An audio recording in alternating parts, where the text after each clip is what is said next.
একামতে কখন দাঁড়াতে হবে? একামতে দাঁড়ানোর মাসআলা হলো দুইটি মাসালা রসুলে পাক সাল্লাল্লাহু আলাইহি ওয়াসাল্লামের আমল থেকে প্রমাণিত। প্রথমটি হলো ইনকানাল ইমামু ফিল মসজিদ, ইমাম সাহেব যদি মসজিদের মেহরাবে ইমামতির মুসাল্লায় পূর্ব থেকে উপস্থিত থাকেন, জামাত শুরু হওয়ার আগের থেকে তিনি সেখানে উপস্থিত আছেন, তাহলে ফাইজা ক্বাল আল মুয়াজ্জিনু হাইয়া আলাস সালাহ নাহাদা লিসসালাতে, যখন মুয়াজ্জিন হাইয়া আলাস সালাহ বলবে তখন ইমাম সাহেব এবং মুক্তাদি তারা দাঁড়াবে, এটাই সুন্নত। ফাইন লাম ইয়াকুন ফিল মসজিদ, যদি তিনি মসজিদে উপস্থিত না থাকেন, সেখানে যদি লাম ইয়াহদুর ফিল মসজিদ, উনি যদি মসজিদে পূর্ব থেকে উপস্থিত না থাকেন, এই জামাতের সময় হয়েছে, ঠিক এই সময় উনি মসজিদের পাশ থেকে ঘর আছে বা পিছন থেকে আসতেছেন জামাতের উদ্দেশ্যে, ইমামতির উদ্দেশ্যে, মুয়াজ্জিন সাহেব ইমামের আগমনকে কেন্দ্র করে একামত দিবে এবং ইমামের আগমনকে কেন্দ্র করে একামতের পরপরই মুসল্লিরা তখন দাঁড়াবে, হাইয়া আলাস সালাহর জন্য অপেক্ষা করবেন, আগেই ইমাম সাহেবের আগমনের সাথে সাথে দাঁড়ায় যাবে। এই দুই পদ্ধতি, কথাটা বুঝতে পারছেন না আপনারা? বুঝছেন না মনে হয় আপনারা নাকি? ইমাম সাহেব যদি আগে থেকে নামাজ আর মুসাল্লাই মেহরাবে উপস্থিত থাকে, জামাত শুরু হওয়ার আগের থেকে তিনি সেখানে আসেন, তাহলে ইমাম মুক্তাদি সবাই দাঁড়াবে, মুয়াজ্জিন যখন হাইয়া আলাস সালাহ বলবে তখন। এটা রসুলে পাকের সুন্নত। আল্লাহর রসুল সাল্লাল্লাহু আলাইহি সাল্লাম এইভাবেই নামাজে দাঁড়াইতেন। মুসান্নাফ আব্দুর রাজ্জাকে একজন নবীজির স্ত্রী হযরত উম্মে হাবিবা রাদিয়াল্লাহু তাআলা আনহা থেকে এইভাবে রিওয়ায়াত রয়েছে, নবীজি সাল্লাল্লাহু আলাইহি ওয়াসাল্লাম হাইয়া আলাস সালাহর সময় নামাজে দাঁড়াইতেন। আর ইমাম সাহেব যদি জামাতের টাইমে মসজিদে প্রবেশ করে অভ্যস্ত হন বা মাঝে মধ্যে এরকম আসেন, যখন ইমাম সাহেব জামাতের টাইমে মেহরাবের দিকে আসবেন, সেটা বামের থেকে আসুক, ডাইনের থেকে আসুক বা পিছন থেকে আসুক, যখন ইমাম সাহেব আসবে তখন মুয়াজ্জিন একামত দিবে।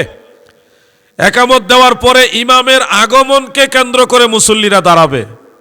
এটা বুখারী মুসলিমের হাদিস দ্বারা প্রমাণিত। ইজা উকিমাতিস সালাহ ফালা তাকুমু হাত্তা তারানি, যখন একামত হয়ে যাবে ততক্ষণ পর্যন্ত দাঁড়াবে না যতক্ষণ না আমাকে না দেখবে। অর্থাৎ নবীজি আসতেছেন, মুয়াজ্জিন একামত দিছে, রাসূল পাক সাল্লাল্লাহু আলাইহি সাল্লামকে দেখার সাথে সাথে সাহাবায়ে কেরাম দাঁড়ায় যাইতো। এই দুই পদ্ধতি হলো সুন্নত তরিকা।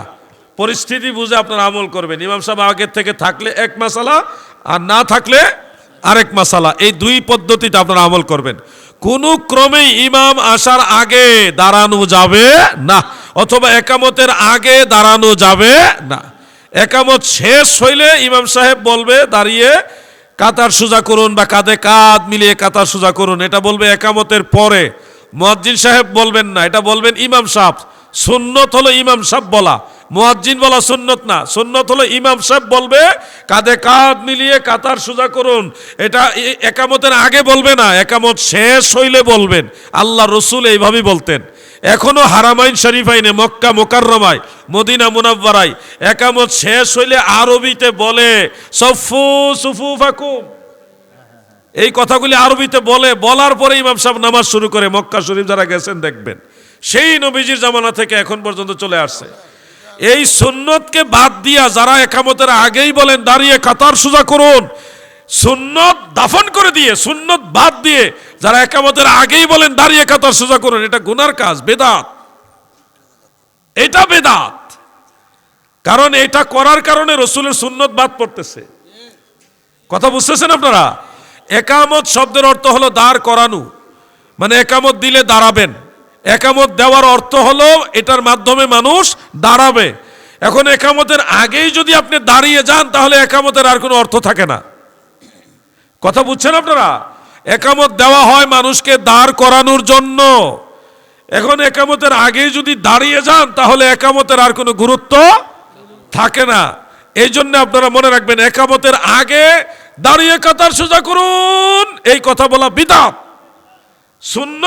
সুন্নতের খেলাফ বিদায় বিদআত। আর একামত শেষ হলে ইমাম সাহেব বলবেন কাঁধে কাঁধ মিলে কাতার সোজা করুন, এটা বলবেন। তবে না বললে গুনাহ হবে না।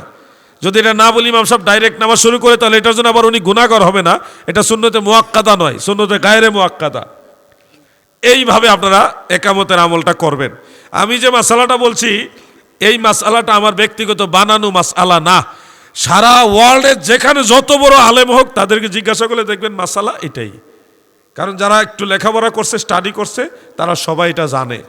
আমি যেভাবে বলছি এটাই জানবে, এর বাইরে জানার কোনো কায়দা নাই। তো একামতের আগে দাঁড়াইবার কোনো সিস্টেম নাই। যারা এই সিস্টেমটা চালাইছে তারাও এটা দলিল জানে না, জিগাইবেন, তারাও এটার দলিল জানে না। আগের থেকে কইরে আইতেছি এর লেগে করি।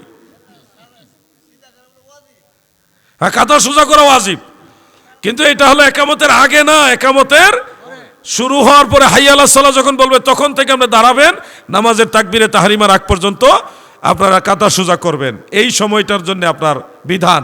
আগেই দাঁড়ায় গেলে তো একামত দেওয়ার মানে কি? কাঁধা সোজা করতে হবে, এটা ওয়াজিব।